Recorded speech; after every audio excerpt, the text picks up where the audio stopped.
Yes, ma'am. My name is Sylvester, and I was raised in Sunnyside all my life. And in the 70s, I entered the vocational office education program, which I did very well in, and I received a lot of professional jobs. But once I got up to the point of working like 14 years on a job, and they realized that I was a minority out of the vocational office education, they did a restructure. And my job was the first one to be kicked out the door.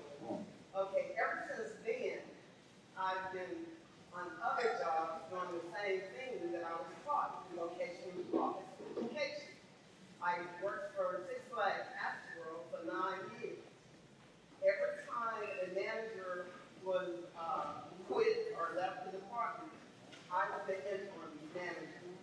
I filed for equal employment opportunity because I could never get the title because I did not have the accolade. But yet I received a certificate for vocational office education.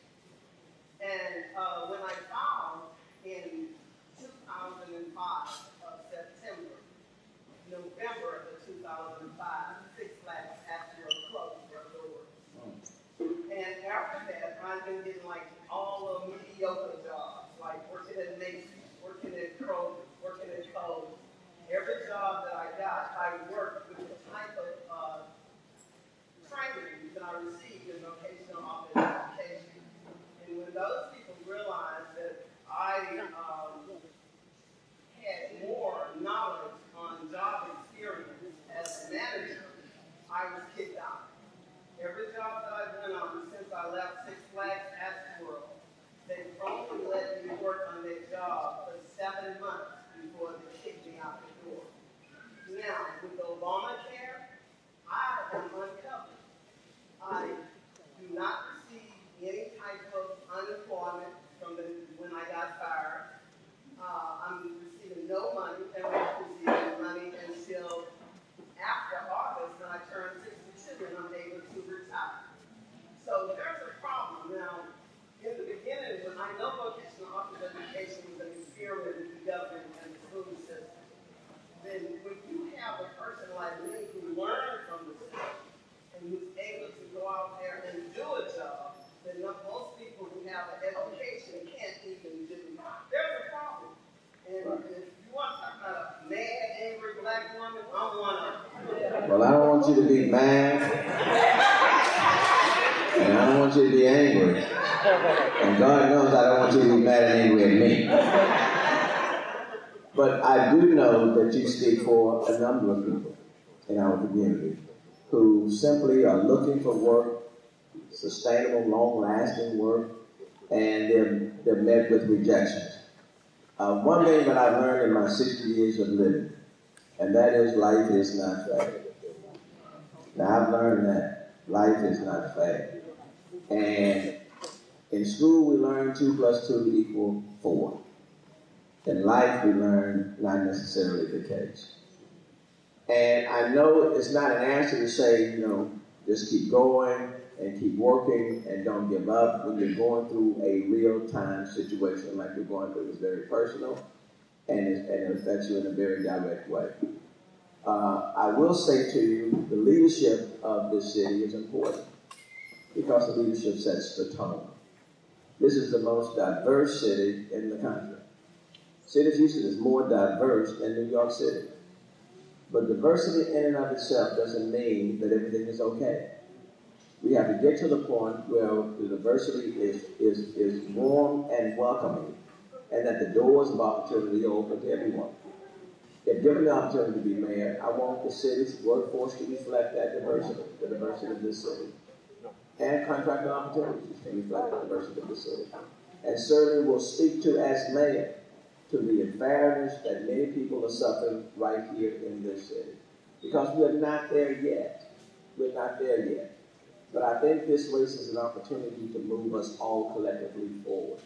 Today in this room, for example, there are African Americans, there are Hispanics, there are Jews, all in this room right now. And so we have to speak to the diversity and to the fact that people deserve an opportunity and that people are still being denied either based on their sex, their gender, their ethnicity, all of those things.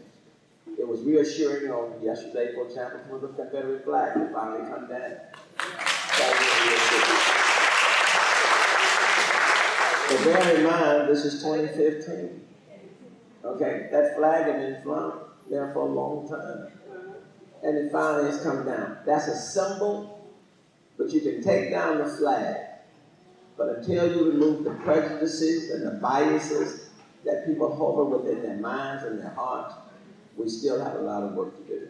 So I know that doesn't give you a direct answer, but what I simply will say to you, this is my third time running a campaign. I don't say it in a negative sense. And I could go back and reflect on what happened the first time around, what happened. But that's not gonna do anything for the future. It's just not. But what I have learned in living, and I learned this not from Harvard, not from the University of Houston, not from Klein. I just learned it from my dad. And maybe this will help you. When my dad was diagnosed with cancer, I was 13 years old. Now really, I was 11. We didn't have Blue Cross Blue Shield. We had no private health insurance. None. My dad was a yard man and a painter. And so what he decided to do is that instead of trying to go into somebody's, like Ben Thomas, radiation, all of that, he knew he had 9 kids that he needed to feed. And so my dad made a conscious decision that he was going to work, continue to cut people's grass until the Lord called him home. That's what. And so what he did is that he sent my older brothers and sisters down to the pharmacy, the local pharmacy, to get pain medicine. And my dad simply took the pain medicine to numb the pain while he continued to work. While we were out cutting people's grass, I would see my dad fall down. But I would see my dad pull himself up. Around the house, neighbor's home, my dad would fall down. My dad would pull get a hold of a piece of furniture and pull himself right back up. I learned from my dad in his living and in his dying that in life you may get knocked down. Yes. But in life you have to learn to pull yourself right back up. And so what I would say to you, I don't care how many times life knocks us down. We have to learn and find the inner strength and peace to pull ourselves back up until such time as we get it back on. One thing I'm going to say this.